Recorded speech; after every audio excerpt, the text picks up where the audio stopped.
our Constitution and our statutes are extremely explicit and specific about the power to print money. This is not surprising because, well, it's a very important power. And so you cannot print money, and I cannot print money, and Mitt Romney, even though it seems like he used to when he worked at Bain Capital, not even he can print money. No, only the Federal Reserve can print paper money, and the Secretary of the Treasury can mint coins. And not just any coins. There are a number of restrictions. For example, the width of the dollar coin, that has to be 1.043 inches in diameter. In God We Trust has to be on there. And there are very specific limits on the number and value of the gold coins the Treasury Secretary can order up, with one seemingly random but possibly extremely important loophole: making coins from platinum.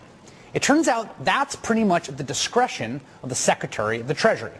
USS Code 5112 says the Secretary may mint and issue platinum bullion coins and proof platinum coins in accordance with such specifications, designs, varieties, quantities, denominations, and inscriptions as the Secretary, in the Secretary's discretion, may prescribe from time to time. That's pretty broad. So according to current existing law, and this is actually true, the government could, for instance, strike a coin tomorrow at the United States Mint at West Point, and as long as it was platinum, the Secretary of Treasury could decree that this new coin was worth $1 trillion.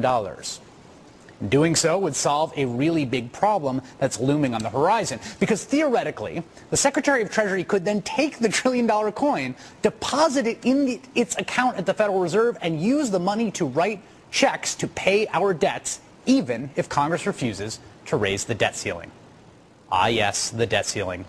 Do you remember that awful debate last year over raising it? It was an invented crisis that ended with a compromise no one liked and caused the United States credit rating to be downgraded.